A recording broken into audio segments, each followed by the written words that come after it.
안녕하십니까. 이제 3교시를 또 보겠습니다. 3교시는 2교시보다는 뭐 좀 이렇게 글이 좀 많아요. 글이 많아서 3교시는 한번 이렇게 쭉 읽어보는 과정으로 한번 가볼게요. 그래서 이제 3교시는 어떤 내용이 어떻게 이제 정리가 돼야 되느냐 이제 간단하게 그 예를 한번 보도록 하겠습니다. 이제 3교시 문제에서 1번은 EMS에 관련된 거잖아요. 에너지 관리 시스템, EMS. 그래서 우리는 뭐 EMS나 이 문제에서는 계층을 표현하기 때문에 EMS도 나와줘야 되고, 그 다음에 스카다도 조금 표현이 돼야 되고, 그 다음에 여기에는 다스도 이렇게 이제 표현되는 이런 전체적인 어떤 개념, 계층 구조, 그 다음에 주요 기능, 이제 이런 것들을 써달라. 그래서 아마 이 문제를 받아보신 분들은 이거 상당히 오래된 문제이고, 우리 전력공학 책의 뒷부분에 이게 내용이 나와 있잖아요. 그래서, 이렇게 오래된 문제를, 내내 이렇게 하신 분도 있는데, 그래서 이제 이 공부를 하실 때 어떻게 하셔야 되냐면, 옛날 문제는 근래 잘 안 나오니까 버려. 그 다음에 요즘에는 새로운 문제가 많이 나와. 그래서 거기에 집중하다 보면 잘해서 걸릴 수도 있지만 또 때에 따라서는 옛날 문제를 너무 등한시하게 되잖아요. 그러면 이런 내용들이 나오게 되면 이제 놓친다. 그래서 이제 이런 것들은 실제 조금 공부를 소위 이제 고전적인 공부를 많이 하셨거나 좀 어느 정도 구력이 되신 분들한테는 어떻게 보면 기회가 되는 문제다라고 볼 수가 있겠죠. 그래서 이제 개념은 어떻게 되느냐? 이게 에너지 관리를 왜 하느냐? 그러니까 요즘은 이제 뭐 DR이니, 그 다음에 우리가 이제 뭐 DSS니 또는 SSM이 DSM이니, DSM이니 또는 뭐 SSM이니, 이제 이런 수요 관리나 공급 관리를 문제에서 많이 다루다 보니까 EMS도 한번 시험 문제를 출제했던 것 같아요. 그래서 EMS는 뭐냐? 이렇게 이제 어떤 관리체를 일정히 하고, 그 다음에 어떤 그 에너지 사용을 최적화하도록 IT를 이용해서 뭐 이제 이런 내용이 주가 되죠. 그 다음에 에너지 소비와 온실가스의 배출량을 감소할 수 있다. 이제 이런 내용을 여기서 다루고 있어요. 그 다음에 계층의 구조는 물론 이제 이 내용을 다 여러분들이 쓰시는 게 맞는데, 이게 이제 시험장에서 이 답안에다가 이거를 좀 넣기가 그렇게 쉽지는 않았을 거예요. 이제 우리가 이제 이런 내용을 보지만, 그래서 뭐 EMS가 있고, 그 다음에 이렇게 이제 스카다가 있고, 그 다음에 여기에 이렇게 이제 에이다스나 다스가 좀 표현이 되지 않느냐. 그리고 3, 4, 5는 어떻게 하고, 그 다음에 이제 이 EMS의 기능을 이제 뒤에서 물어봤지만, EMS는 미래에 대한 이제 하나의 샘플로 보여드렸지만, 이 EMS는 어떠한 구성을 갖고 있고, 그 다음에 스카다는 우리가 소위 말하는 뭐예요? 온방 감시를 할 수 있고 제어도 할 수 있는 게 스카다잖아요. 이런 내용을 여기에서는 이제 다룬다. 이런 의미를 갖고 있어요. 그래서 이제 1번 문제가 이렇게 이제 EMS의 개념은 무엇이고, 그 다음에 계층은 어떻게 됩니까? 이게 이제 기본적인 계층이죠? 이런 이제 계층을 표현하셔야 되고, 그 다음에 주요 기능은 무엇입니까? 주요 기능. 그래서 이 주요 기능은 저도 이제 과거에 공부할 때 이거 다 외웠어요. 우리가 주요 기능을 표현할 때 어떻게 표현하냐면, 이게 이제 어떤 기계다라고 해서 기계 발급 원환자 이렇게 외워요. 첫 잘 따서. 그래서 기계 발급 원. 원이 어디냐면 여기 있잖아요. 원. 그 다음에 안. 자, 이렇게 표현해요. 그래서 나는 어떤, 뭐를, 발행할 때 기계로 발급하는 거를 원한다. 이렇게 그 키를 갖고 외운단 말이에요. 그래서 EMS 나왔다면 기계 발급 원한자, 기계 발급 원한자 이걸 계속 외워서 그 머리 글자에서 기계 발급 원한자는 생각이 났는데, 시험장에 가서 이제 당황하면 풀네임이 생각이 안 나는 게 엄청나게 큰 고통이죠. 그래서 그 생각이 안 나면 막 쥐어짜죠. 그 어쨌든 아마 이번 시험에도 이런 문제가 나왔을 때 이렇게 주요 기능을 표현할 때 이렇게 기계발굴 원환자 키를 일단 하신 분들은 얘를 쓰려고 노력은 많이 하셨을 거예요. 그래서 아마 이렇게 계획 및 운영, 그 다음에 발전 제어 기능, AGC, 그 다음에 뭐 급전원 모의 훈련이나 안전 제어, 세사, 그 다음에 자료 취득, 뭐 스카다 이런 용어들을 이제 여기다가 이렇게 풀어 쓰는 게 이 기능이잖아요. 예, 이렇게 풀어 쓰면 되죠. 이게 답안지 결국 이 한 파트가 답안지 한 장 이상을 차지하죠. 예, 이런 내용을 잘 표현한다. 이게 이제 상당히 중요한 내용이죠. 그래서 개념, 그 다음에 계층 구조, 그 다음에 주요 기능, 이렇게 해서 이런 키가 생각이 나면 이 1번 문제는 거의 제가 봤을 때 합격 점수 이상은 주지 않을까. 그런데 이것 또한 어떻게 되느냐, 대충 쓰고 이 문제를 잘 썼다, 최선을 다했다라고 하면 그거는 차별화가 아니라고 저는 볼 수 있어요. 그러니까 이 문제는 이런 내용들을 예를 들어 계획 및 운영 기능이다 그러면 부하 예측, 발전기 기동 정지 계획, 그 다음에 발전 비용 계산, 통계 이런 내용들을 이렇게 쭉쭉쭉 하고 이렇게 예시를 설명하는 거가 엄청나게 어려웠을 것이다 라고 볼 수 있죠. 그래서 이제 1번 문제는 이런 내용이 있었다라고 볼 수 있고, 물론 1번은 역시나 3교시 끝나고 제가 강의실 이제 쉬는 시간에 들어가 보면 1번 문제 EMS는 다 손을 댔다라고 하신 분들이 의외로 많아요. 그 다음에 SMR. 이 SMR은 근래에 연속적인 문제로 나왔다고 볼 수 있죠. 그래서 이번에 뭐 원자력의 문제를 나름대로는 좀 비중을 많이 줬던 문제, 그 회차가 아니었느냐, 131회가. 그래서 이제 이 소형 모듈 원자로에 뭐를 표현했냐면 이 소형 모듈 원자로의 종류, 바로 여러분 종류를 사실 물어본 거예요. 종류가 뭐냐, 첫 번째. 그 다음 두 번째는 이 SMR의 특징은 어떤 특징이 있느냐. 그 다음에 세 번째는 이 SMR을 주로 적용하는 데가 어느 분야냐. 그런데 이 문제를 낼 때 사실 이거를 우리는 되게 쉬워한다라고 그랬잖아요. 근데 어려운 게 뭐냐면 SMR이 소형 모듈 원자로라고 하는 이 단어를 알면 내가 SMR을 많이 안다라고 착각하는 것 자체가, 이거 안다는 것 자체가 착각이죠. 그래서 뭐부터 이 사람은 딱 던지냐면 소형 모듈을 개요를 물어본 게 아니고 바로 종류부터 쓰라고 딱 이걸 던지죠. 종류부터 써야 되는데 이 종류부터 쓰는 거가 생각이 아마 안 나신 분들이 몇 분 계실 거예요.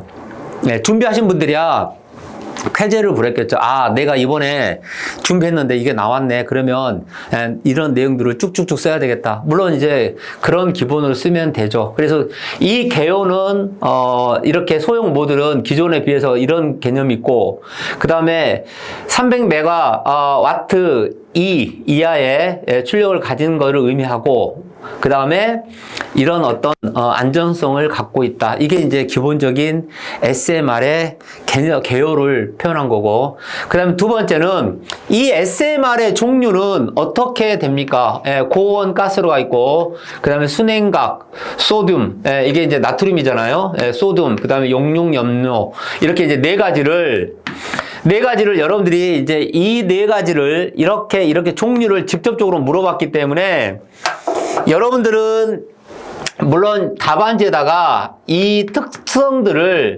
이렇게 조금 개략적인 설명을 더 이제 해주는 게 좋죠. 최소한 한 두세 개 정도는 얘들을 골라서 고온 가스로는 이런 특징이 있고, 그 다음에 순행각 SMR은 이런 특징이 있습니다. 이렇게 정리해주면 이 종류에 대한 내용이 좀 설명이 잘 됐죠. 그런데 뭐가 잘 생각 안 나냐면 이 제목 자체도 굉장히 어려운 문제다라고 볼 수 있죠. 그래서 이 제목을 쓰는 것도 엄청난 득점의 포인트가 된다. 사실 이런 뜻입니다. 그 다음에 또 하나는 그러면 이 SMR의 특징은 뭐냐?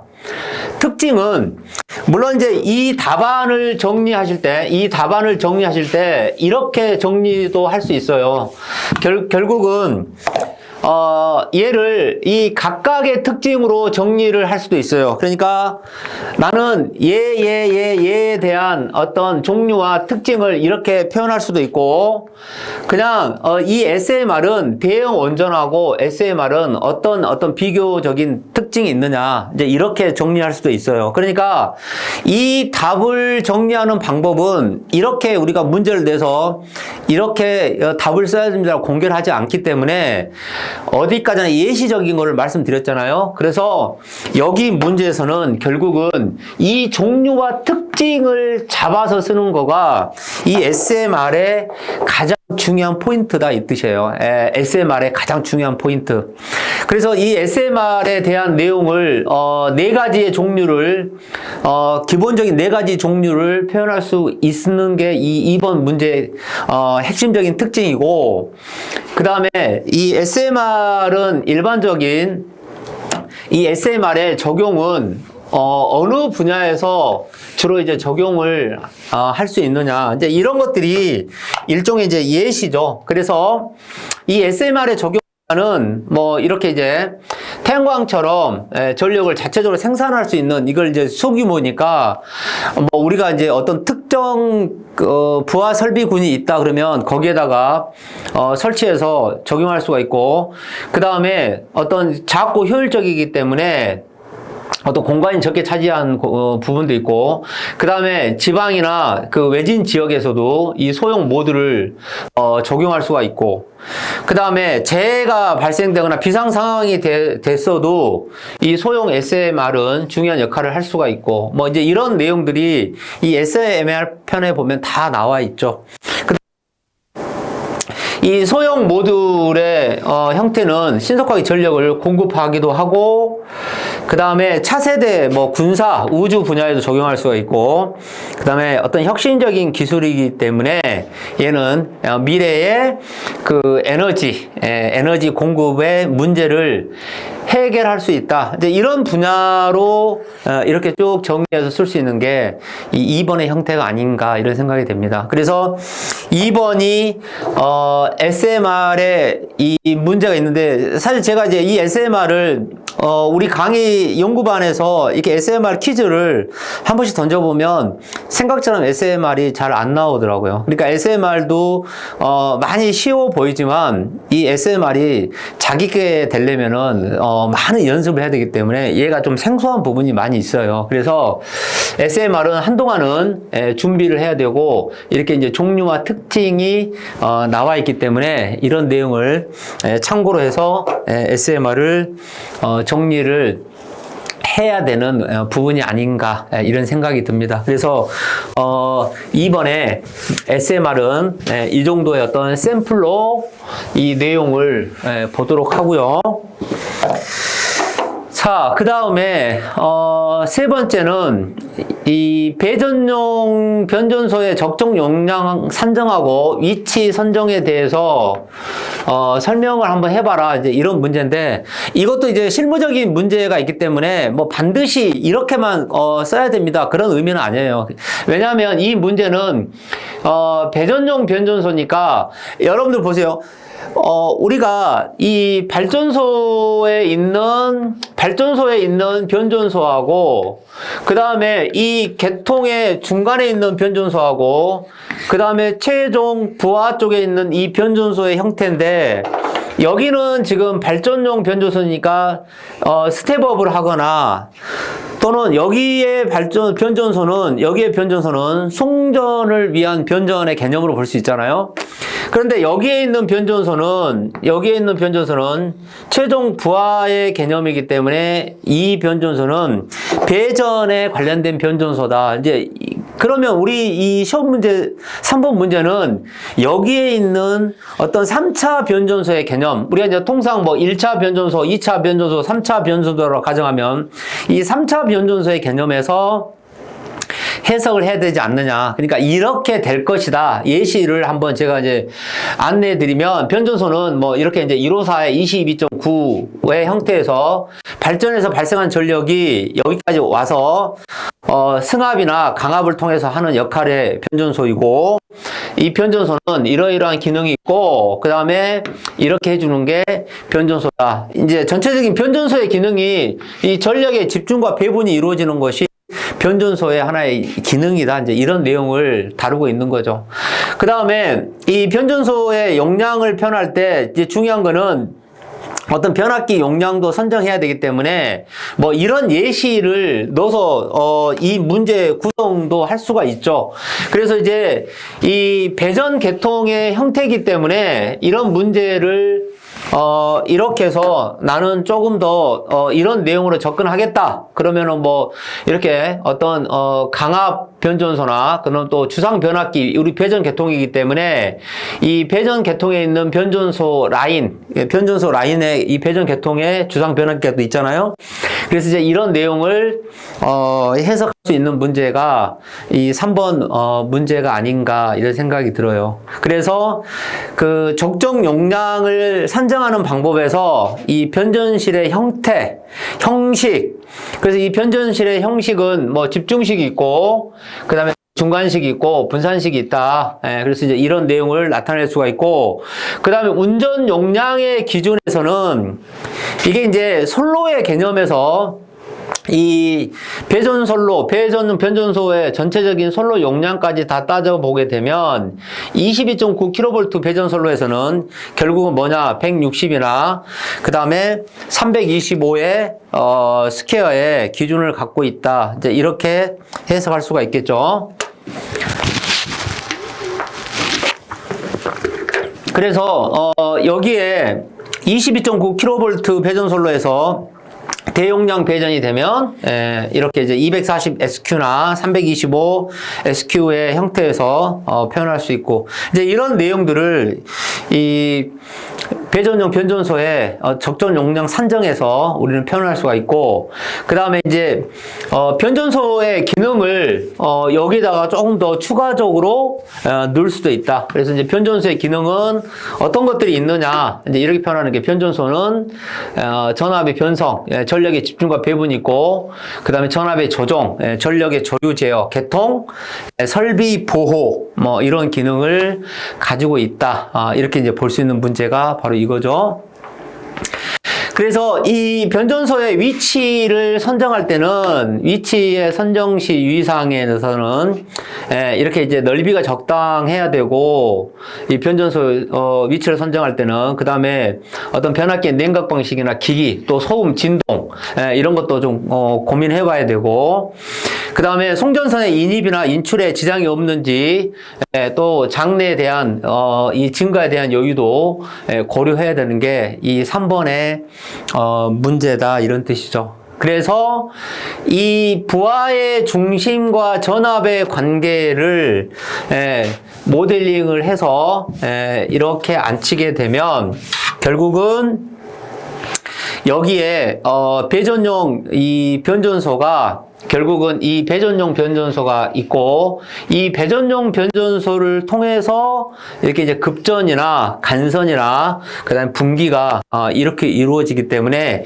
이 변전소의 용량이나 또는 위치를 선정할 때는 여기에 이 변전소의 선로나 이런 부하의 관계에서도 상당히 그 고려해야 될 부분들이 있다. 이제 이런 내용들을 가지고 표현하는 것이 3번이기 때문에 3번은 실제 실무적으로 이 문제를 이제 접근하는 분들이 많이 계시지 않았을까, 이런 생각이 듭니다. 그래서 3번은 여러분들이 이제 이런 말씀 드리면 조금 오해할 수도 있는데, 이 3번 문제는 실제 여기에 관련된 분들이 이 답을 조금 쓰시기가 훨씬 더 수월하지 않았을까. 그래서 이 분야에서 직접적인 업을 하고 계신 분들은 조금 쉽게 쓸 수 있는데, 이것 또한 마찬가지 뭐냐면 연습이 조금 돼야지만 사실 쓸 수 있는 문제가 아니었느냐, 이런 생각이 듭니다.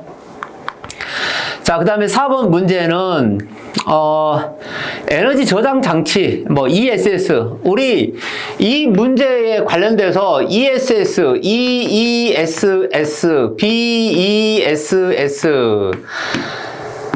수도 없이 8월 달에 시험을 준비하고 하는 과정에서는 여러분들이 이런 문제를 다 준비해 가야 됩니다. 라고 매주 저도 한 번도 빠지지 않고 강조했던 것 중에 하나가 ESS에 관련된 문제죠. 에너지 저장이냐, 전기 에너지 쪽이냐, 아니면은 배터리를 이용한 에너지 쪽이냐, 다 뭐예요? 이 에너지 저장이다. 이게 이제 기본적인 원리죠. 그래서 이 에너지 저장의 문제가 나왔는데, 이번에는 조금 특이하게 이 에너지 저장에서 슈퍼 캐패시터를 이 에너지 저장에서 이렇게 묶어서 하나의 문제로 냈다는 게 조금 변형된 문제죠. 그렇지만 이 슈퍼 캐패시터가 이번에 새로운 문제가 나온 건 아니잖아요. 슈퍼 캐패시터도 근래에 나왔던 문제가 되죠. 그래서 근래에 나왔던 문제를 이 ESS하고 같이 엮어서 문제를 냈던 게 이 4번 문제가 아닌가 이런 생각이 됩니다. 그래서 여기에서는 조금 이제 특이한 거는 이 분산 전원에서라고 하는 걸 이렇게 준 거예요. 분산 전원에서. 그러면 우리는 이 문제를 접근할 때 일반적인 공부를 어떻게 하냐면 에너지 저장 장치의 필요성을 전반적인 걸로 공부를 하죠. 근데 이 사람은 출제자는 분산형 전원에서라고 하는 조건을 걸었기 때문에 여러분들이 분산형 전원에서라고 하는 거를 쓸 때 이런 용어들을 조금 이제 여기에다가 생각하면서 녹여서 넣을 필요가 있어요. 그래서 우리가 이제 P2X라고 하는 일종의 섹터 커플링의 개념도 사실 이 문제에 조금 녹여서 이 필요성에 집어넣어야 되죠. 그래서 이제 이 P2X는 P2H냐, P2G냐, P2M이냐에 따라서 결국은 뭐냐면 에너지의 변환을 이렇게 해서 저장을 해서 우리가 이제 이 에너지를 쓰겠다는 거죠. 그러니까 결국은 VPP라고 하는 가상의 발전소에 P2X라고 하는 거를 잘 생각해서 이 4번 문제를 조금 접근해서 들어가야 될 문제죠. 그러니까 분산형 전원에서라고 하는 이 조건을 꼭 달아서 이 문제를 써주는 게 좋은 답안의 방향이죠. 그래서 뭐 경부하 시에 분산 전원, 그럼 경부하가 되면 분산 전원에서 에너지를 많이 만들어내면 결국 이 분산 전원의 에너지는 일반적으로 원자력이나 이런 것보다 단가가 높기 때문에 결국은 매수를 하는 입장에서는 뭐냐면 높은 단가를 굳이 매수할 필요가 없죠. 그래서 싼 전기를 매수하는 게 유리하기 때문에 그러면 부하가 어차피 없는데 높은 에너지의 단가를 쓰는 것보다는 낮은 에너지 단가를 써야 되니까 높은 에너지의 발전 설비, 즉 분산형 전원들은 출력을 제약을 시키죠. 출력을 안 내게 만들죠. 그 다음에 니네가 만든 에너지는 우리가 안 쓸 거야. 이제 이런 개념하고 똑같은 거죠. 그래서 결국은 뭐냐면 걔네들이 에너지를 만들어내는 거를 이렇게 다른 방향으로 전환해서 저장을 해야 될 필요성이 있다. 이게 이제 이 분산형 전원의 에너지 저장의 필요성이다. 이렇게 이제 접근을 해야 되는 문제죠. 그 다음에 용도는 어떻게 표현할 거냐. 이제 그런 문제죠. 그래서 이 필요성이 이렇게 돼 있고, 그 다음에 얘를 정지시키지 않아도 이게 이제 굉장히 중요한 말이에요. 이 분산 전원을 정지시키지 않아도 되므로 항상 운전할 수 있다. 그리고 결국은 뭐예요? 그 풍력 발전이나 태양광 에너지를 니네 돈 투자 엄청나게 많이 했지만 이번에 발전하지 마. 그럼 이 사람들은 뭐예요? 엄청난 손실이죠. 운전을 못하고 전력을 판매할 수 없기 때문에. 그래서 이제 이런 문제가 있고, 그 다음에 낮출 수도 있고, 그 다음에 수요 밀도가 높은 지역에 분산 배치해서 주파수나 전력을 조류를 제어할 수 있다. 이게 이 4번의 1번에 대한 내용이고, 그러면 주요 용도는 어떻게 이제 접근을 해야 되느냐, 이 문제를 정리하실 때 주요 용도에 따른 접근은 이제 이런 것들이죠.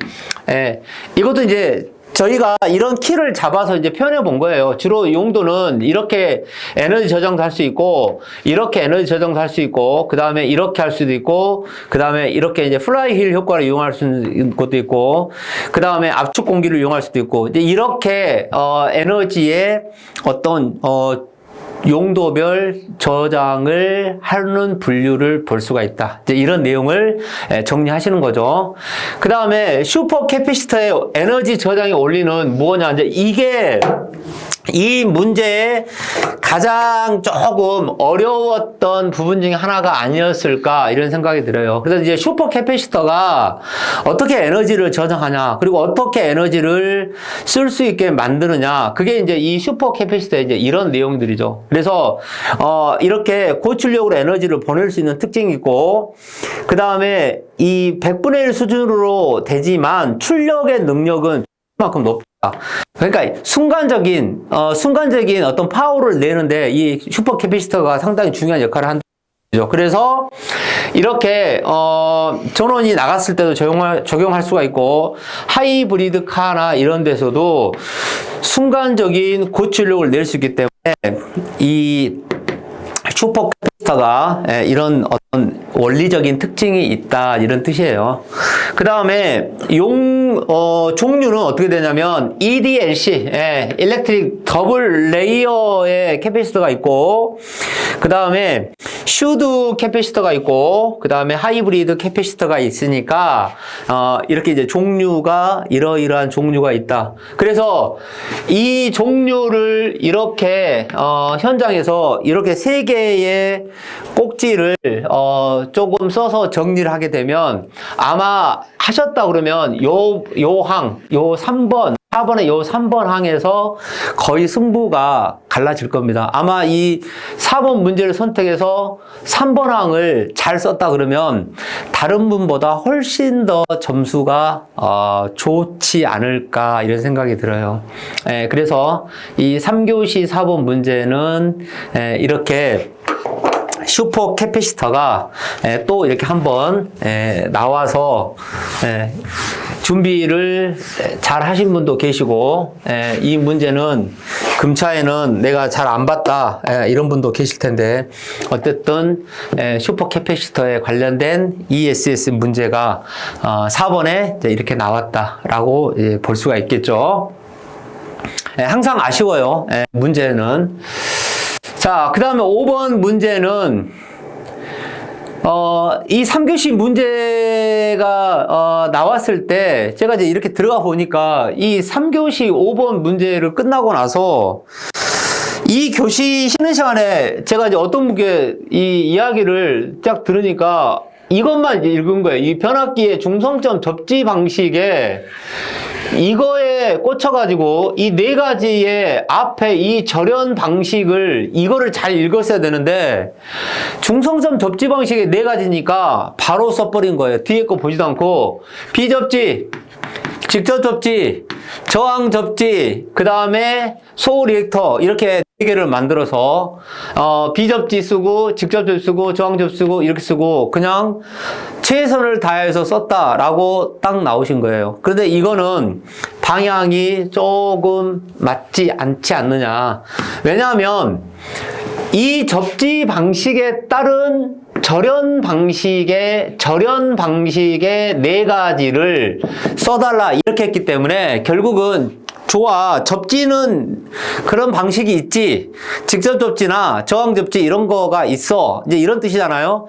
그러면 그거에 따라서 이 변압기의 절연 방식에 네 가지가 있지 않느냐, 이런 것들을 써달라 이런 뜻이죠. 그래서 우리 한전 영어 해설집에 가면 206페이지에 이제 이런 용어들이 딱 나와요. 변압기의 절연은 딱 정해져 있어요. 변압기의 절연은 네 가지로 일단 보자라고 돼 있기 때문에 이 네 가지가 뭐냐? 전절연, 균등절연, 저감절연, 전절연. 이제 이렇게 여러분들이 순서를 뭐 좀 바꿔 쓰더라도 이 내용을 정리를 좀 하셔야 되고, 그 다음에 여기서 이제 초고압 전력용 변압기니까 왜 또 초고압을 붙여놨느냐. 초고압도 있고, 초고압도 있고, 그 다음에 초초고압도 있고, 특고압도 있고, 고압도 있고, 이렇게 이제 다양하게 되는데, 여기서는 이제 초고압의 형태이기 때문에, 이 초고압의 형태에서는 일반적인, 전압은 3, 4, 5kV 이상의 형태에서 내가 정리를 할 수도 있고요. 그러니까 이런 어떤 초고압이라는 개념을 여러분들이 무시를 안 하고 개요적으로 좀 쓸 수도 있는 거죠. 그러니까 출제자는 어떻게 이 답을 요구할지 모르기 때문에 가급적이면 출제자가 문제에서 이런 키를 주면 이런 것들을 조금 생각을 잘 해서 써주는 게 맞아요. 그래서 개요의 절연의 협조에 대한 내용을 한번 정리를 해봤고요. 그 다음에 이 절연 협조의 합리화 방안은 이렇게 돼 있다. 그래서 우리가 이제 절연 협조라는 거는 많이 표현했잖아요. 그래서 이제 절연 협조는 이런 게 있고, 그 다음에 초고압 변압기에서 중성점 절연의 방식은 이렇게 전절연이 있습니다. 그러면 전절연이 있으니까 여러분 이렇게 정리하면 당연히 이 전절연이 뭐예요? 이게 이제 빌이잖아요. 그럼 빌은 뭐하고 뭐를 우리가 표현하는 게 빌입니까? 그래서 뭐 2 플러스 50입니다. 이제 이런 내용도 여기에다가 수식적으로 쓸 수 있겠죠. 그래서 전절연의 형태를 나타낼 때 얘가 154가 되게 되면 140호 절연인데 이거를 다 그대로 적용하면 전절연이고 이거를 125로 절연하게 되면 1단에서 낮췄기 때문에 저감 절연이다 이렇게 이제 쓸 수 있는 거잖아요. 그래서 이제 이런 내용들을 여기다가 전절연은 뭐고 균등절연은 뭐고 그러면 여러분들이 전절연 균등절연을 표현할 때 비접지냐 비유효접지냐 접지계냐 이런 내용들을 가지고 표현하기 때문에 여기에 이제 다양하게 쓰는 거죠. 자, 델타의 모델도 그릴 수 있고 Y의 모델도 그릴 수 있고 이제 이런 것들을 다 표현해서 이 문제도 아마 거의 90% 이상이 다 이 문제를 건들죠. 그러니까 이런 문제에서는 그런 것들을 잘 디테일하게 써주는 게 이 문제의 핵심이다 이런 뜻이죠. 예, 그래서 이제 140호 절연, 120호 절연, 100호 절연 이제 이런 내용을 써주면 좋고요. 그래서 이제 저감 절연은 어떻게 돼 있느냐? 그래서 유해접지 계통에서 필기계 제한자로 전격 전압을 낮출 수 있는 절연이고 그 다음에 이 저감 절연의 특징은 이런 특징이 있고 그 다음에 저감 절연의 레벨은 예를 들어서 공칭이 154일 때 비리 750이면 이 저감은 650 저감의 비리 있고 이게 이제 1단이 되고 그 다음에 345일 때 2단이나 또는 765일 때 3단의 비율로 표현하게 되면 이 저감의 비율을 이렇게 나타낼 수 있습니다. 이런 내용들은 여러분들이 여기에다가 맞춰서 정리를 하시면 되죠. 그래서 이런 내용이 이렇게 있으니까 결국은 전절연, 저감절연, 균등절연 이 말이 생각이 났다고 그래서 이 문제가 완성이 되는 게 아니라는 걸 여러분들 이번 시험을 보시면서 또 느끼시는 부분도 있을 거예요. 아, 내가 이 네 가지가 생각이 났다고 그래서 이 문제를 다 쓸 수 있는 건 아니구나. 그래서 이 중간에 있는 내용이 생각이 나서 잘 쓰는 것이 결국 이게 내 문제구나. 아, 항상 이런 생각을 가지고 앞으로 준비를 하셔야 된다 이 뜻이에요. 그래서 단절연은 여기까지 이렇게 보는 게 단절연의 형태가 된다 이런 뜻입니다. 그 다음에 3교시의 6번에 이제 마지막에 문제가 또 뭐가 있냐면 이제 이런 문제가 나왔어요. 배전솔로에서 손실의 계수는 무엇이고 부하율은 무엇인지 이 관계에 대해서 설명을 하고 그 다음에 송전단에서 가까울수록 커지는 부하 여러분들이 이 그림에 예시를 준 것처럼 지금 이 그림에서 이렇게 준 이 커브를 나타내는 거는 여기 송전단과 수전단이 있을 때 이렇게 보면 이 송전단으로 갈수록 지금 부하가 커지는 거고 이때 선로의 전류는 분포가 이렇게 될 거라고 해서 이해를 이렇게 해서 뭘 다 줬어요. 이 명칭을 다 준 거잖아요. 그러면 결국은 이 문제에서 배전선로의 손실 계수는 라지 H로 기호를 써주는 게 맞고요. 부하율은 라지 F를 붙여서 통상적인 우리가 해석을 많이 하죠. 그러면 분산 부하율은 어떻게 주로 표현합니까? 라고 하면 분산 부하율은 F, 스몰 F로 쓰고 분산 손실 계수는 스몰 H를 가지고 해석을 하니까 이런 기호적인 거를 가지고 이 문제를 또 접근을 해야 되겠죠. 그래서 송전단으로 갈수록 커지느냐 수전단으로 갈수록 커지느냐 이렇게 이 부하가 어떻게 되냐면 이렇게 됩니까? 송전단이 됩니까? 수전단이 커집니까? 이런 내용들을 수도 없이 이제 많이 연습을 하는 거죠. 그래서 이제 이 관계를 설명하라고 하는 거는 얘와 얘 사이에 내용을 해석하고 그 다음에 계산을 해달라라고 하는 거니까 개요적인 내용은 이렇게 풀어야 되겠죠. 그 다음에 이거에 대한 전류의 분포의 수식을 얘에 대한 수식을 나타내게 되면 이 IX는 여기에서 IX를 표현하게 되면 이 I0에서 이 IX를 어떻게 쓸 것이냐. 그래서 우리는 일반적인 여기는 말단이고 여기는 송전이 되기 때문에 보통 이 제곱이 송하고 말의 개념, 송아지하고 말의 개념 이제 이렇게 해석해서 이 말은 바깥쪽에 있어야 된다 해서 이렇게 제곱 이런 것도 시험장에 가서 헷갈리기 때문에 이렇게 이제 하나의 키를 좀 정리를 하자 이렇게 해석을 많이 하죠. 그래서 이런 이제 전류의 분포가 이제 이렇게 주어진 거죠. 그래서 이제 이 내용을 가지고 이 문제를 그 수식을 이렇게 이제 변환해서 우리가 이제 써야 되겠죠. 그래서 분산 부하율은 결국은 뭐예요? 여러분 이 부하율의 개념이 뭐죠?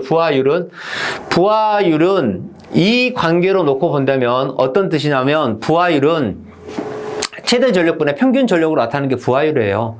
근데 얘를 분산 부하율이니까 집중대 분산의 비로 표현한 거고, 손실 계수는 뭐냐면 최대 손실과 평균 손실의 관계를 나타내는 거죠. 그러면 결국은 뭐냐면 이 분산자가 들어있다는 거는 말단과 집중의 분산의 관계를 표현하는 거죠. 그래서 이렇게 스몰 h하고 스몰 f라고 하는 거를 표현하는 것이 분산 부하율이죠. 그래서 여러분들이 시험장에 가서 이 33%하고 20% 이런 비까지 이 계산을 한번 해달라는 거잖아요. 뭐 이거야 뭐 간단하게 뭐 계산기를 눌러서도 이런 결과를 낼 수도 있고 이런 문제는 이렇게 접근을 하시면 되지 않았을까 이런 생각이 들고요. 그 다음에 이 관계를 설명하라고 하는 거는 결국은 이렇게 손실 계수와 부하율은 이 라지 H로 쓴다고 그랬잖아요. 그러니까 라지 H로 쓰는데 이것도 아마 시험장에서 여러분 부등호가 많이 또 혼동이 되신 분들이 있을 거예요. 지금 여기에서는 이 0과 1의 범위에서 요 H가 0과 1, F가 1과 H 사이에서 어떻게 되냐면 부등호가 일쪽의 부등호가 큰 쪽으로 가잖아요. 근데 이제 이렇게 된 부등호를 잘 했어야 되는데 이 부등호의 방향을 이렇게 잡으신 분도 있을 거란 말이에요. 그래서 이렇게 잡아서 내용을 정리하니까 이 문제가 결국 해석이 또 오류가 된 거죠. 그래서 이것도 시험장에 가서 많이 이제 헷갈렸던 분도 계실 거고, 그래서 이 관계를 해석한다는 게 바로 뭐냐면 H는 F의 제곱과 H는 F의 관계까지 이 관계까지 해석해서 나쁜 부하의 조건이냐 좋은 부하의 조건이냐를 해석을 해달라. 여기까지 그 관계 설명을 다 해달라는 거죠. 그 다음에 또 하나는 이렇게 손실 계수의 정의하고 분산 손실 계수의 정의까지 들어가셨으면 더 좋지 않았을까 이런 생각이 됩니다. 그래서 이제 이런 내용들을 가지고 해석을 하는 것이 이 문제의 핵심 포인트였다. 이렇게 이제 볼 수 있죠. 그래서 이제 이 전체적인 내용은 이런 관계를 가지고 표현할 수가 있고요. 그 다음에 여기에 그 내용에 따른 요약은 전체 요약은 이제 이런 부분인데 이번에 이제 시험 문제에 나왔던 부분이 사실 얘를 표현한 거잖아요. 그래서 얘를 표현한 거기 때문에 결국은 이 결과를 가지고 이 내용을 표현한 것까지 이렇게 이제 정리를 해서 표현하면 되죠. 아마 이 표를 예시로 내신 분도 계실 거예요. 뭐 종합 어떤 결론으로. 그래서 이제 이런 관계까지 들어가서 해석하는 문제가 3교시 6번 문제가 아니었나 이런 생각이 됩니다. 그래서 이제 이 문제는 스몰 h, 라지 h, 스몰 f, 라지 f, 그 다음에 h, 라지 h와 라지 f, 라지 h와 f의 제곱, 그 다음에 분산 손실 계수 정의, 그 다음에 분산부하의 계산값, 이런 것들을, 표현하는 전반적인 문제를 굉장히 쉽게 내는 문제, 점수를 주려고 노력하는 문제가 아니었느냐, 이런 생각이 듭니다. 그래서 이렇게 3교시 6번까지 문제를 정리를 해보면, 그래도 잘 쓰신 분들은 잘 쓰지 않았을까. 그래서 이제 이번에는 좀 합격생을 많이 주려고 이런 문제를 내지 않았을까. 그래서 여기에 여러분들이 해당이 많이 되셔야 되는데, 어쨌든 3교시까지 내용은 이런 문제였다. 이렇게 이제 볼 수가 있겠습니다. 자, 잠시 후에 4교시를 또 보도록 하겠습니다.